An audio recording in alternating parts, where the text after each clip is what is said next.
Problem gereja dari tahun ke tahun ialah problem pembentukan karakter.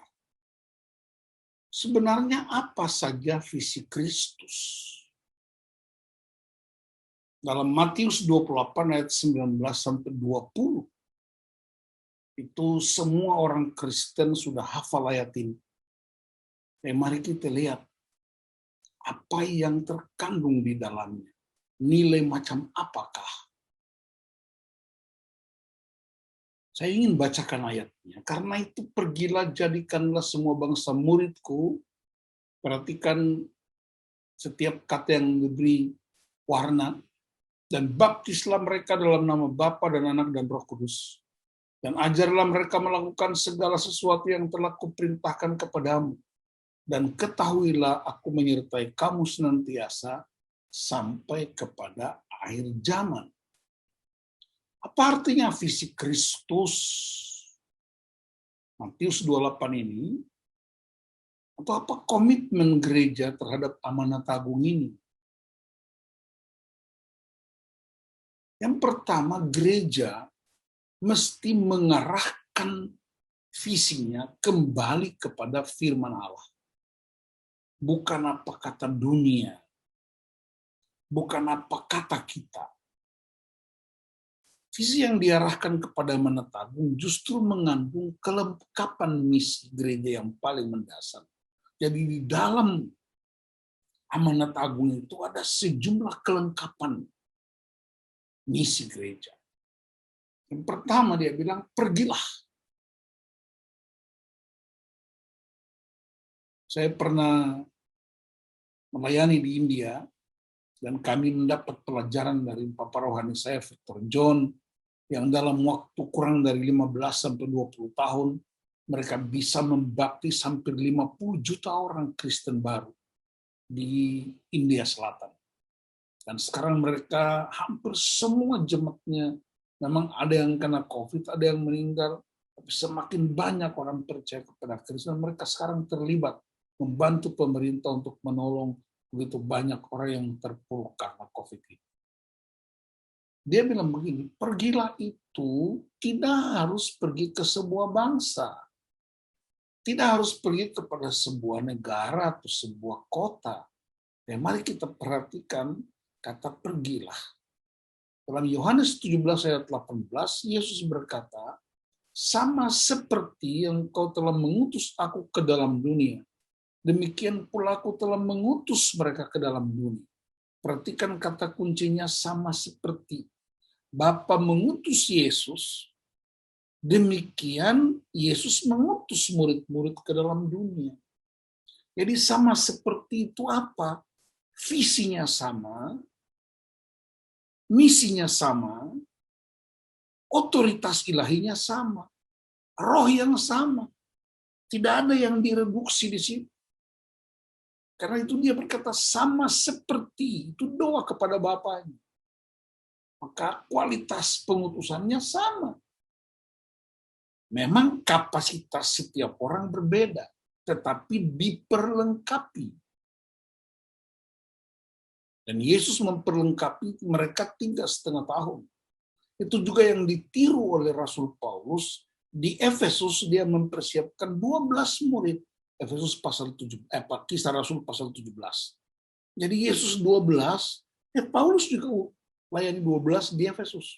Waktunya juga sama. 3,5 tahun dan 3 tahun. Jadi kalau saya dengar tadi roadmap-nya PWG itu sampai 2025, menurut saya itu sangat masuk di akal kalau mau mengerjakannya. Ya saya ikut memberi masukan, memberi dukungan doa, dan memberikan dukungan rohani untuk itu. Mari kita perhatikan apa yang disebut pergilah. Luas jangkauan pergilah itu apa? Ya. Ini pusatnya ialah salib Kristus. Pusatnya ialah Kristus. Yang pertama pergi kemana? Diri sendiri. Itu yang pertama-tama.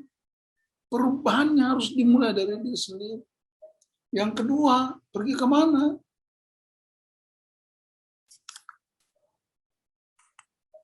Keluarga kita.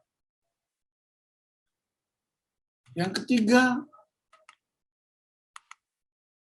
profesi atau aktivitas di tempat di mana kita melayani. Di India itu caranya tuh paling luar biasa. Anak sekolah menangkan teman sekolahnya, bisnismen menangkan teman bisnisnya, tukang beca menangkan teman tukang becanya, petani menangkan petaninya, teman petaninya. Nggak mungkin petani ceramah untuk para bisnismen. Jadi ada segmen-segmen itu yang disebut pergilah. Saya ketemu dengan seorang tukang beca di India Selatan, di Gorakhpur. Dia menangkan hampir 1.000 orang dalam 1 tahun. 1.000 orang itu teman tukang becanya. Dan itu luar biasa.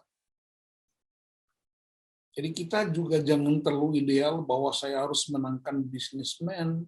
No. Menangkan teman seprofesi kita. Menangkan teman ibu rumah tangga kita. Menangkan teman sekolah kita. Lalu terus tugas para pendeta, apa tugasnya?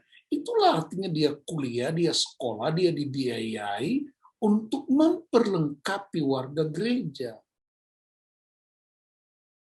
Belajar meningkatkan kompetensinya, meningkatkan kapasitasnya, berhubungan dengan Tuhan melalui doa penyembahan, sehingga dia punya kualitas spiritual yang kuat untuk bisa melatih setiap jemaat di setiap bidang masing-masing. Itu yang disebut pergilah. Yang keempat, gereja.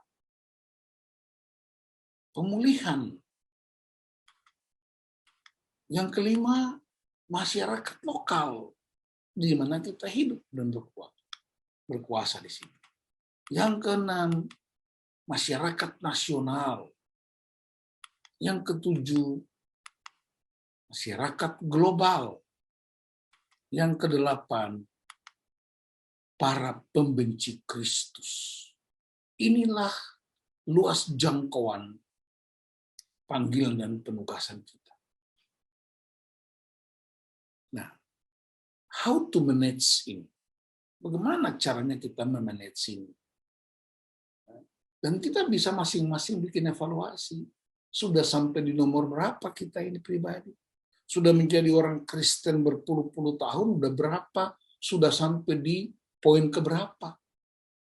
Sudah jadi pertua diaken mungkin belasan atau puluhan tahun, sudah sampai di poin keberapa? Kita nggak usah menuduh diri sendiri, karena mungkin juga kita belum punya kesempatan untuk belajar dan mengetahui prinsip-prinsip yang ada di Alkitab. Sekarang perhatikan, kata jadikanlah semua bangsa muridku. Yesus nggak bilang jadikan bangsa itu Kristen, murid. Yang pertama, Yesus memanggil manusia bukan hanya untuk sekedar ditebus. Yang kedua, Yesus memanggil manusia bukan hanya untuk sekedar menjadi pengikut. Bukan hanya sekedar menjadi pemeluk agama Kristen. Bukan hanya sekedar menjadi pelayan pendeta pertua diaken di gereja.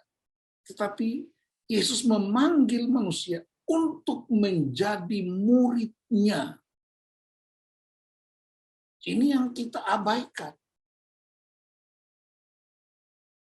Yang nomor 1-4 tidak ada yang salah, tapi bukan itu tujuan utamanya. Bagaimana mungkin kita bisa memuridkan orang kalau kita sendiri belum merasakan menjadi seorang murid?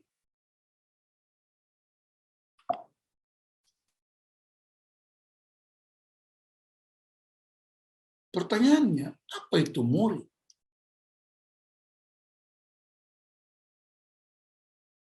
Lukas 14 ayat 27, murid itu ialah memikul salibmu dan ikut aku, kata Yesus.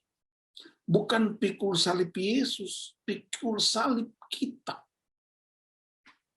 Nah, salib itu apa? Ini bukan soal sakit penyakit kita, bukan. Salib itu bukan soal pergumulan pribadi kita. Salib itu adalah kebenaran yang kita yakini, yang kuat di dalam diri kita, dalam firman Allah, tetapi kemudian menghadap berbagai problem pribadi dan keluarga dan masyarakat, sehingga kebenaran itu kemudian mengalami aborsi. Karena Yesus sendiri waktu bicara tentang pikul salib, dia sendiri belum disalibkan. Setelah dia disalibkan kan mati, bangkit, dan naik ke surga. Tetapi sebelum dia disalibkan, dia sudah lihat penyaliban. Gimana penyaliban itu dia lihat? Waktu Yesus masih anak-anak, mereka udah lihat orang-orang Yahudi disalibkan oleh pemerintahan Romawi. Kenapa? Karena orang-orang Yahudi nggak mau tunduk dan taat pada otoritas pemerintahan Romawi. Yang lawan Kaisar harus dihukum, hukumannya disalibkan. Jadi orang-orang yang memegang teguh kebenaran, lalu kemudian tidak mau menukar kebenaran itu dengan otoritas-otoritas dunia, mereka disalibkan. Karena itu Yesus menggunakan peristiwa itu untuk mengajarkan murid-murid, mengajarkan orang-orang yang ikut dia. Kalau kamu ikut aku, pikul salibmu, ada risikonya, ada harganya. Ya, jadi saya ingin ingatkan kita semua, Yesus bicara tentang pikul salib bukan ketika dia bangkit selama 40 hari. Enggak, 40 hari itu dia bicara tentang kerajaan Allah. Tapi salib itu dia bicarakan dalam perjalanan 3,5 tahun. Yang kedua, apa itu murid? Dalam Lukas 14 ayat 33, yaitu melepaskan dirinya dari segala miliknya. Ini juga salah dimengerti. Bukan kita lepaskan mobil kita, rumah kita, ya, kita lepaskan harta kita, ikut Yesus. Bukan. Baca bahasa aslinya, melepaskan diri dari segala miliknya, itu artinya ada sesuatu yang lebih utama dari Tuhan. Ada comfort zone kita yang kita bangun bertahun-tahun, mau nggak kita lepaskan itu? Ada sesuatu yang lebih utama dari Kristus dan firman-Nya, bisa menjadi ego kita, kesombongan kita, pride kita, prestise kita. Itu yang mau nggak dilepaskan. Karena mengikuti Yesus itu artinya jadi hamba. Dan Tuhan lakukan itu buat Musa, yang menjadi seorang anak pangeran di istana, Tuhan mesti ubah dia menjadi seorang gembala. Perpindahan dari pangeran di istana ke padang gurun jadi gembala, itu 40 tahun. Itu yang disebut perubahan karakter.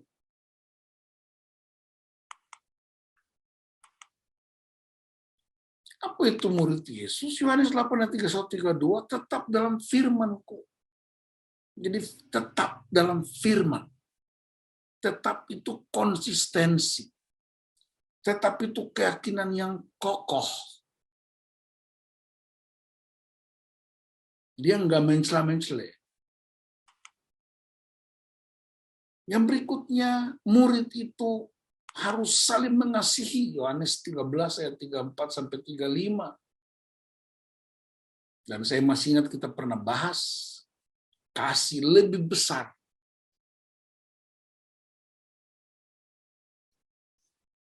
Saling mengasihi. Bukan saling menjatuhkan. Murid itu apa? Berbuah banyak. Yohanes 15 ayat 58. Menghasilkan buah. Itu bisa jadi buah roh itu. Ingat, buah roh di dalam kitab Efesus, itulah karakter Kristus.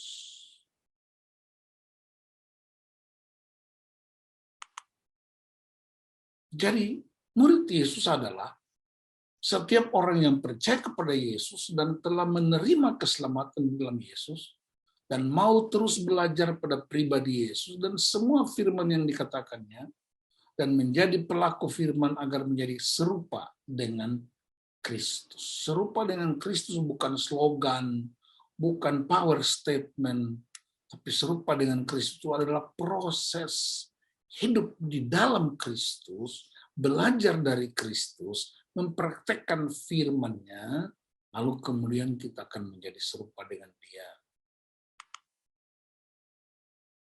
Roma 8 ayat 29 berkata, sebab semua orang yang dipilihnya dari semula, mereka juga ditentukannya dari semula untuk menjadi serupa dengan gambaran anaknya, supaya ia, anaknya itu menjadi yang sulung di antara banyak saudara.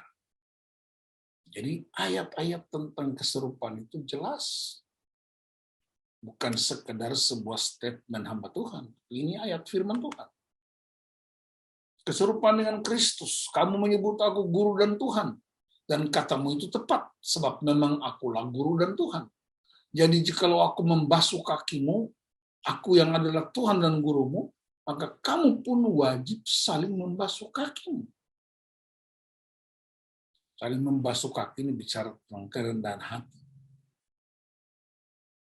Sekalipun pendeta kita dia muda, tapi dia punya otoritas gereja. Sekalipun mungkin dia seorang penatua yang muda, tapi dia juga punya otoritas bergereja.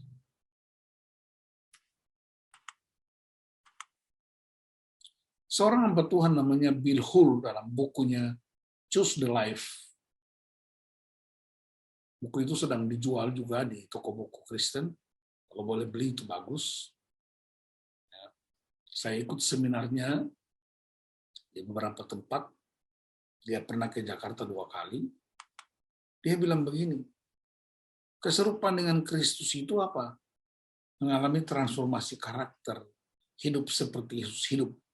1 Yohanes 2 ayat 6, barang siapa yang mengatakan dia ada di dalam Kristus, ia wajib hidup sama seperti Kristus telah hidup. Efesus 4 ayat 2 bicara tentang 4 karakter dasar Kristus yang pernah kita bahas. Yang kedua, serupa dengan Kristus, mengasihi seperti Yesus mengasihi. Itu namanya transformasi hubungan. Roma 5 ayat 8. Karena Allah menunjukkan kasih-Nya kepada kita ketika Kristus mati buat kita waktu kita masih berdosa.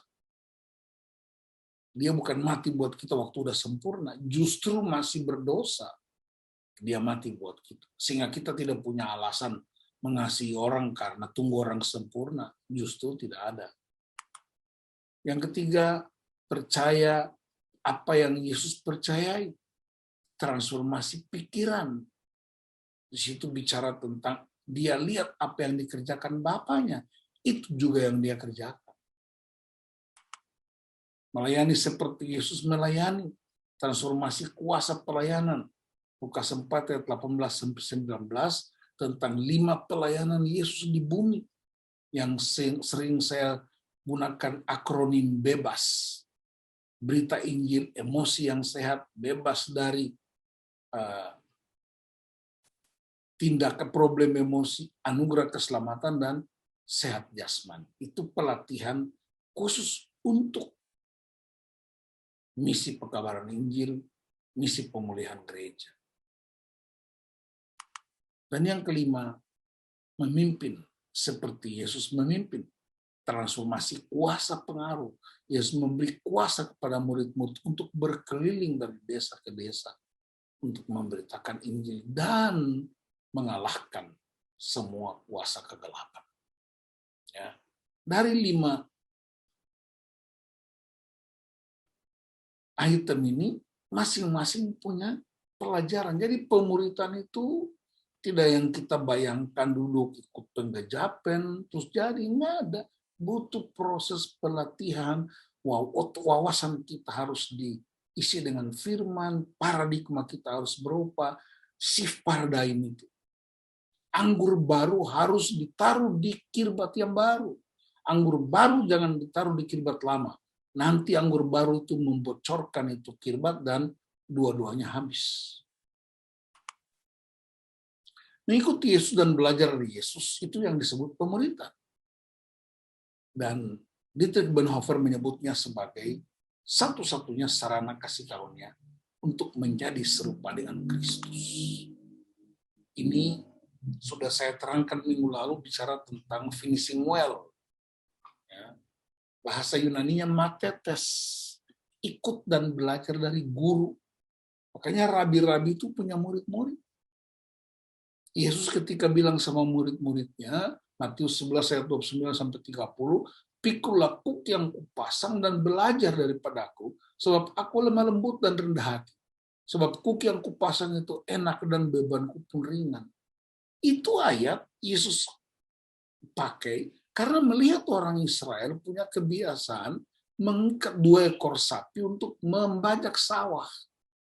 Ada sapi senior di sebelah kanan ini, sapi junior ini lihat matanya ingin untuk menyingkir karena dia belum disiplin, dia belum punya kebiasaan, dia mungkin ingin berhenti, mungkin mengalihkan jalannya, tapi sapi seniornya tetap konsisten karena udah terlatih. Sehingga bawa dia, tarik dia ikut keliling. Sampai lama-lama dia akan seperti sapi senior. Ini yang disebut matetes. Belajar dari, mencontoh dari.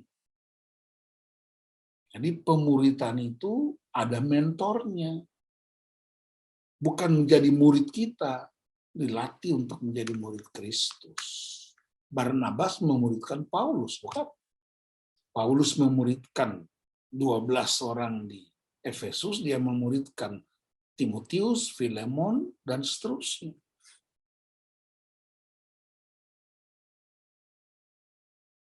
Dan saya sediakan waktu untuk memuridkan banyak hamba-hamba Tuhan. Tapi saya juga dimuridkan juga oleh mentor-mentor saya. Jadi kenapa kita mesti punya mentor? Itu yang disebut covering, perlindungan. Tapi kenapa kita mesti punya murid atau anak rohani? Itu yang disebut accountability. Jadi ke atas ada perlindungan, ke bawah ada accountability-nya supaya kita terjaga terus-menerus.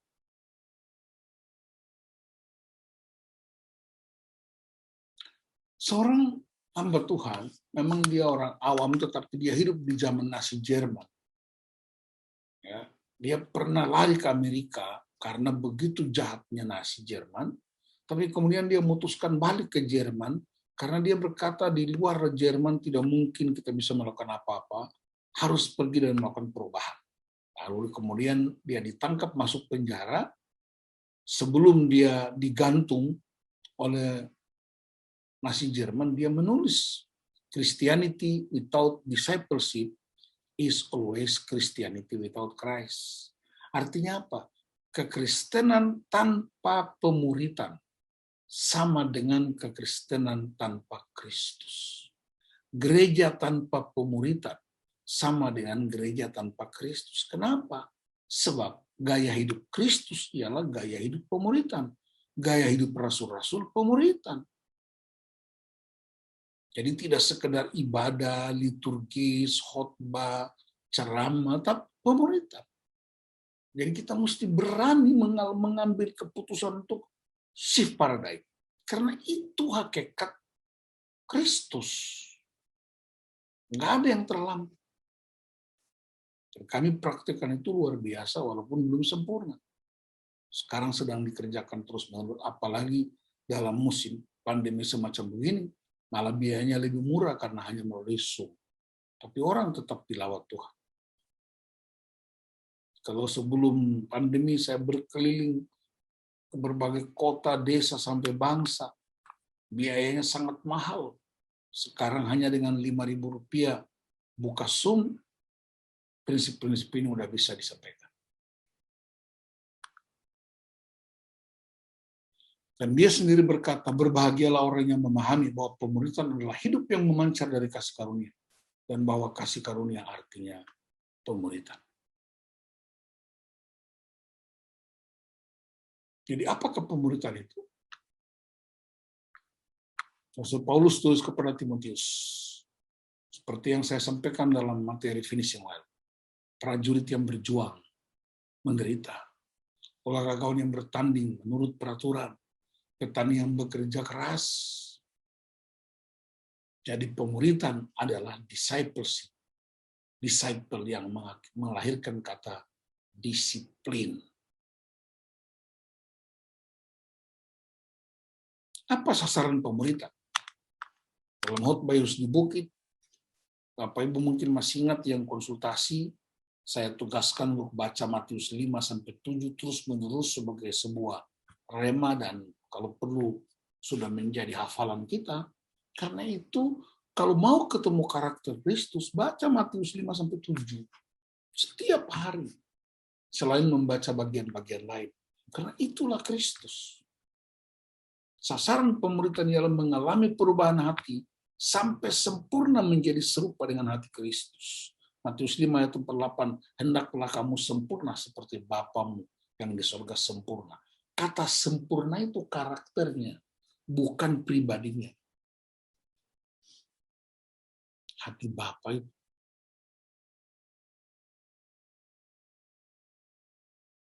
Sasaran pemuritan secara spesifik ialah menjadi pohon yang baik, menjadi hati yang perbendaharannya baik,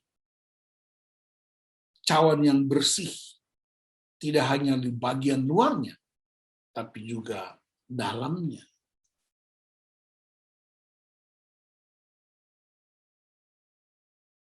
Dalam Manat Agung berisi perintah. Untuk apa? Yang pertama, memuridkan dunia, mentransformasi dunia. Bukan sekedar mengkristenkan dunia, tapi menjadikan manusia tidak lagi serupa dunia, tetapi serupa Kristus. Itulah memuridkan. Yang kedua, mengajar dunia, melakukan apa yang telah Yesus ajarkan. 1 Korintus 4 ayat 15-17, Paulus berkata, kamu punya banyak pendidik dalam Kristus, tapi kamu tidak punya Bapa. Akulah yang menjadi Bapamu oleh karena Kristus Yesus dan Injil yang kuberitakan. Dan karena itu ikutilah teladanku. Itulah sebabnya aku mengutus Timotius kepadamu untuk menyampaikan apa yang aku maksudkan dengan Kristus itu.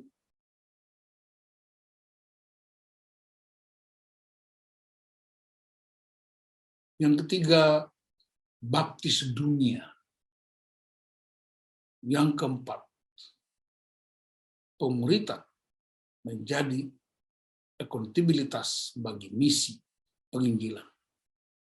Matius 28 ayat 19-20 dan diakonia Matius 25.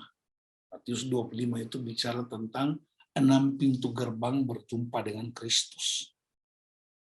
6 pintu gerbang utama, bukan sekedar doa, bukan sekedar baca firman, bukan sekedar bersekutu. Tapi 6 pintu gerbang itu ketika aku lapar, engkau memberi aku makan, ketika aku haus, engkau memberi aku minum, ketika aku telanjang, engkau memberi aku pakaian, dan seterusnya itu. Jadi orang dimuridkan untuk menginjil, tapi juga melakukan diakonia Kristus. Nah, saya jelaskan satu-satu. Baptislah mereka. Berarti mereka menjadi pribadi memiliki tanda meterai milik Kristus dan terhisap dalam persekutuan orang percaya di segala abad dan tempat. Jadi baptisan itu adalah orang terhisap ke dalam.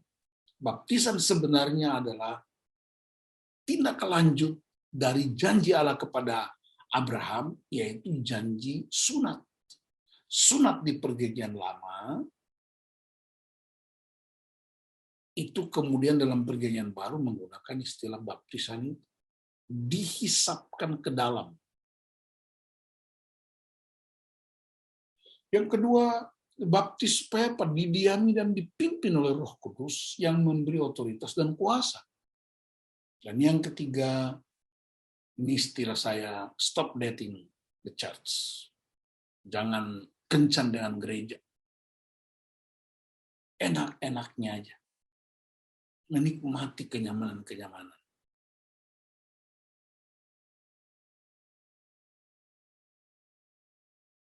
Ajarlah mereka melakukan segala sesuatu yang telah kuperintahkan kepadamu. Yang pertama, Tuhan Yesus melakukan pemuritan sebelum mengutus murid-murid untuk pergi menginjil. Rasul Paulus melakukan pemuritan, Barnabas bikin pemuritan. Di siapa kita? Harusnya kita juga bikin pemuritan. Pemuritan Yesus melalui apa? Belajar dari teladan Kristus. Matius 11 ayat 29, Kolose 1 ayat 28, 29. Tiap-tiap orang kami nasihati. Kalau gereja Protestan itu kan one to many, satu orang khotbah untuk banyak orang. Tapi kalau prinsip Alkitab itu one on one, satu-satu sampai jadi. Nanti kalau baca Kolose 1 ayat 28 sampai 29 itu yang kami pakai dalam pemuritan pria di dunia yang namanya CMN, Christian Men's Network dunia. Dan puji Tuhan saya salah satu trainernya untuk Indonesia. Tiap-tiap orang.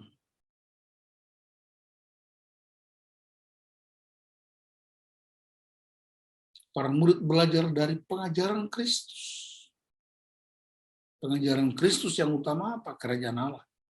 Kisah 1 ayat 3. Selama 40 hari dia mengajarkan berulang-ulang tentang kerajaan Allah.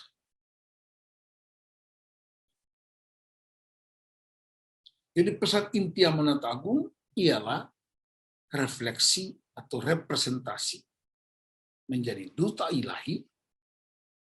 Nah, ini kurang i-nya, duta ilahi. Dan menyerupai duplikasi. Dan hasilnya ialah terjadi multiplikasi. Terjadi penggandaan.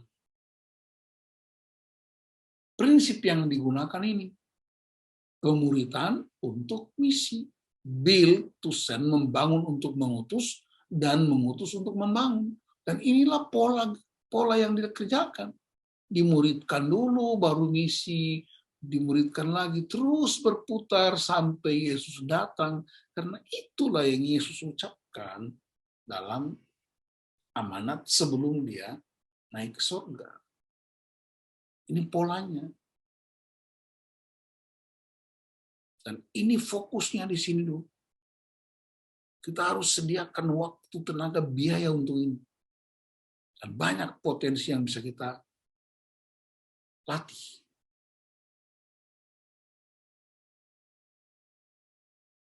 Dan sering sekali kalau dalam menyampaikan materi-materi, ada orang suka bilang, Pak Pendeta, susah.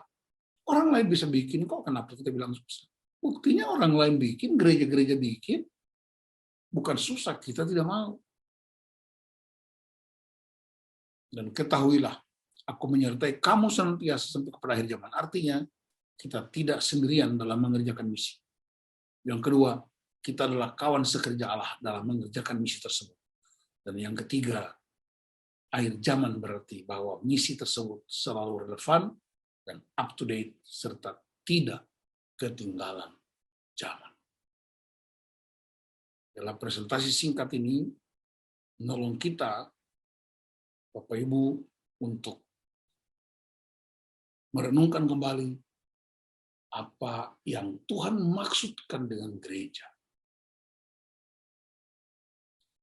Saya tahu tidak mudah, tetapi saya juga percaya bisa.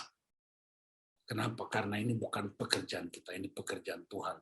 Dan Tuhan bisa beri hikmat untuk mengerjakan. Kami sudah lakukan itu di berbanyak tempat dan luar biasa dampaknya. Mari saya ajak kita berdoa untuk firman Tuhan. Bapak, terima kasih, hamba-Mu ini terbatas. Tetapi kuasa firman Tuhan yang sudah dipraktikkan di berbagai tempat bisa menjadi insight yang baru. Menolong hamba-hamba-Mu mengambil keputusan untuk mengikuti misi Kristus, visi Kristus bagi dunia. Terima kasih Bapa, segala hormat kemuliaan buat Engkau. Dalam nama Tuhan Yesus Kristus, kami berdoa dan mengucap syukur. Haleluya. Amin.